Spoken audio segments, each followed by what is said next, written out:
5 things to consider when looking to apply to clinical psychology programs. These could be Ph.D. programs or Psy.D. programs. My name is Phil Sarpon, and if you are interested in this topic, then we're going to go through that today in this video.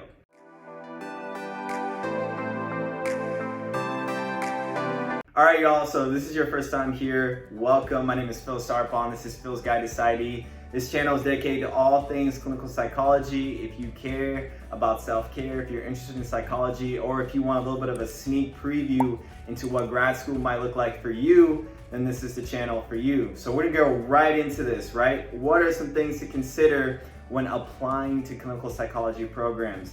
If I was in your guys' shoes, the number one thing that I would consider are whether or not these programs are APA accredited. APA stands for the American Psychological Association, and this is an organization that it basically gives the stamp of approval for all of these psychology programs. So here's the thing, if you are looking into becoming a clinical psychologist and you are serious about your career, I would definitely consider going into an APA accredited program. There are a number of different reasons for this. In my experience, APA psychology programs have made it a lot easier for clinical psychology students to get hours from their clinical sites, and so they can get the experience that they need in order to graduate.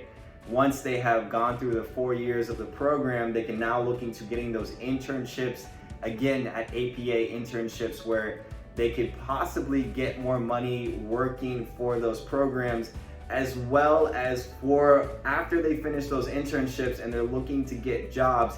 A lot of jobs are going to look to hire APA students that have gone through APA formatted programs, as well as APA internships. So overall, I would definitely look into applying to APA accredited psychology programs. The funding is going to be better. Most likely, a lot of faculty members that have extensive research are going to be at these schools. Once you get into these programs, it's going to be easier to get your clinical hours at different sites. Once you go into an internship after the 4 years of the program, it's going to be easier for you to get an APA internship, as well as get the supervision hours that you need to get licensed as a psychologist. And then there's a number of different jobs in plenty of different areas in the United States that are only looking for students that have gone through these APA programs, have gone through these APA internships, and are looking to hire these students specifically. So I think this is just something to think about as you think about becoming a psychologist,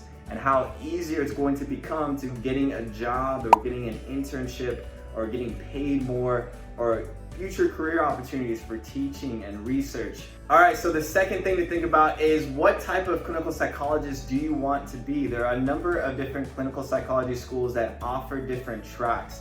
And what I mean by that is that as a clinical psychologist, you can specialize in a number of different areas. You can specialize in school psychology or neuropsychology, or even become a specialist in couples and family therapy. And so sometimes when you apply to these clinical psychology schools, they may offer 2 or 3 tracks that students are interested in. And so when you're looking to apply to these schools, figure out what they offer and what their focus is, and if they have different tracks. And if you don't know what track to go into, it's perfectly okay to just be a generalist. There's a number of different programs that allow you just to become a general clinical psychologist. And even as you graduate from the program and you get licensed as a psychologist, you can figure out if you want to specialize in something else or get an additional certification. So if you don't know what to focus in, it's okay. You might be able to figure that out once you get into the program or once you become a psychologist. But that's something that I would definitely think about, because if you go into a program, if you have an interest in sports psychology, if you have an interest in family and couples therapy,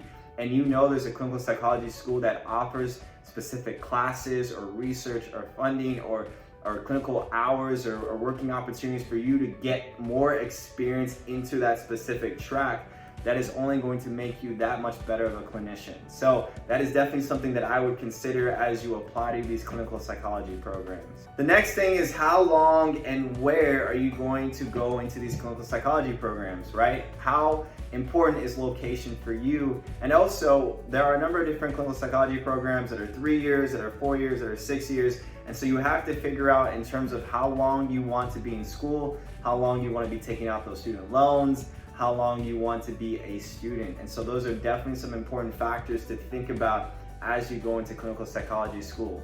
For me, I'm going to a 4-year program with an additional 1-year internship. So in total, it is a 5-year program. I know for PhD programs, they tend to be either 6 to 7 years.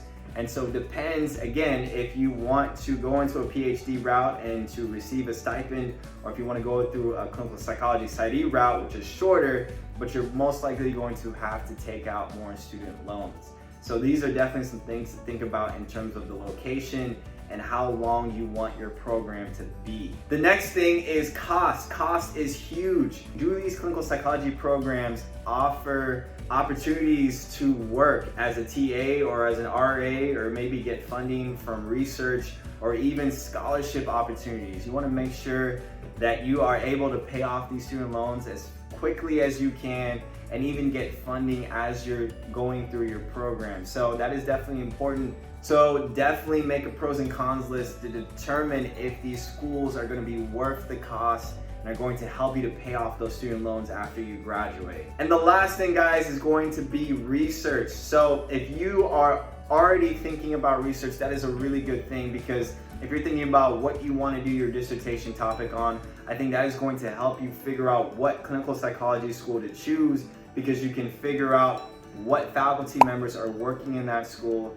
what research labs you want to join, and how you want to conduct your dissertation. And so there are a number of different research labs in different schools that will draw students in because of the research that they do. So if you already have an idea of the research you want to do, you can take that into consideration as you apply to these clinical psychology schools. So those are my considerations, guys. If you guys have any other additional considerations that you would think about as you apply to clinical psychology school, definitely put it down in the comment section below. But with that, I will see you guys in the next video.